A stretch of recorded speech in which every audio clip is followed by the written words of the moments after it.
আজকে হচ্ছে সেই দিন যেদিন জামাইদের আলাদা করে আপ্যায়ন করানো হয়।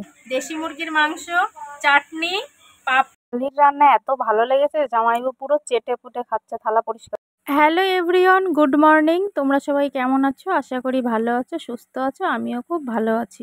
নতুন একটা ভিডিও অনেক অনেক ওয়েলকাম আর অনেকটা ভালোবাসা।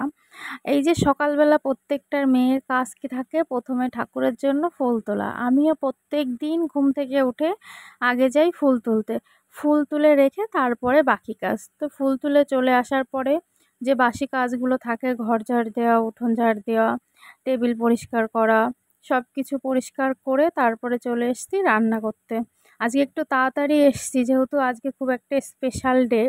আজকে হচ্ছে জামাই ষষ্ঠী। এবার মা বারবার বলেছে সকাল সকাল চলে আসতে, যেহেতু আমি টিউশনই পড়াই, অনেকেই জানো পড়ানো আছে, এই জন্য ওদের যেখানে 7টায় পড়াই সেখানে ওদের আসতে বলেছি 6:30টায়। এই জন্য একটু তাড়াতাড়ি করে রান্নাবান্না করে নিচ্ছিলাম। তাও দেখি একটু লেট হয়ে গেল। এদিকে আমি রান্না করছিলাম আর আমার বরমশাই বসে পড়েছিল, যেহেতু জামাই ষষ্ঠীতে যাবে তাই জন্য বাড়িতেই আছে।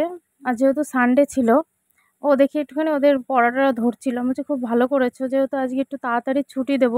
ও একটুখানি বসেছিল, তারপরে আমি পড়িয়ে স্নান করে ঠাকুর পুজো টুজো করে খাওয়া দাওয়া করলাম। দুজনে মিলে খাওয়া দাওয়া করে তারপরে বললাম কি, ও বলছে শাড়ি পরে যাবে তো। আমি বলছি বাবা, জামাই ষষ্ঠী বলে কথা, একটু শাড়ি পরেই যাব সাজুগুজু করে। ও না এমন, ও শাড়ি পরতে দিতে চায় না। কারণ হচ্ছে গিয়ে প্রথমত প্রচণ্ড লেট করি, শাড়ি পরতে পারি না ঠিকঠাক করেও। ওকে কোনো দিন হেল্প করতে হয় না, এক কাকি শাশুড়ির কাছে যাই। এই জন্য আগে জিজ্ঞাসা করে, বলে যদি শাড়ি পরো তাহলে একটু তাড়াতাড়ি রেডি হও। তো রেডি টেডি হয়ে আমরা দুজনে বেরিয়ে পড়েছি বাপের বাড়ির উদ্দেশ্যে। এই দেখো আমরা চলেও এসেছি। আর এত গরম এই ষষ্ঠীর দিন, ভগবান মানে কি বলবো, আমার বোনটার কি কষ্ট হচ্ছে। ও রান্না করছে, আমি এসে দেখি ও এখন মুড়িঘন্ট ডাল করবে আর সব কিছু রেডি করে রেখেছে। ওকে দেখে আমারই কষ্ট হচ্ছিল, মানে শুধু জামাইবাবুকে একটু ভালো মন্দ খাওয়াবে, তাই শালি কত কষ্ট করছে।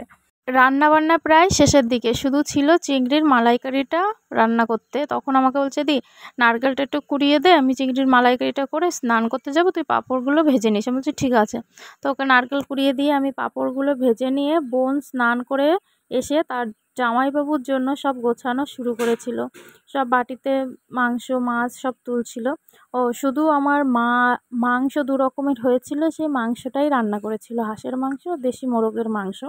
তাছাড়া এখানে যত মেনু দেখতে পাচ্ছ সব আমার বোন নিজে হাতে রান্না করেছে। ও আমার থেকে যথেষ্ট ভালো রান্নাবান্না করতে পারে, আমি কিছুই পারি না। ওর তুলনায় আমি কিছুই পারি না, ও অনেক কিছু রান্না করতে পারে। তাই ও মাঝে মাঝেই গল্প করে, এদি আমি চলে গেলে কে এরকম করে খাওয়াবে, তা আমার বরকে কে খাওয়াবে। আমি বলি দেখ, মা যতটুকু পারবে তো করতে, রান্না বান্না করে খাওয়াতে, ততটুকুই খাবি তোরা। এবার এখন তো তুই আছিস তাই আমার বরকে খাওয়াচ্ছিস। আর আমার তোর বিয়ের পরে তখন মা যতটুকু পারবে ততটুকু করবে, ততটুকুই খাবো। আর নাহলে কি আছে, আমরা দু বোনে এসে রান্নাবান্না করে আমাদের বরকেই খাওয়াবো।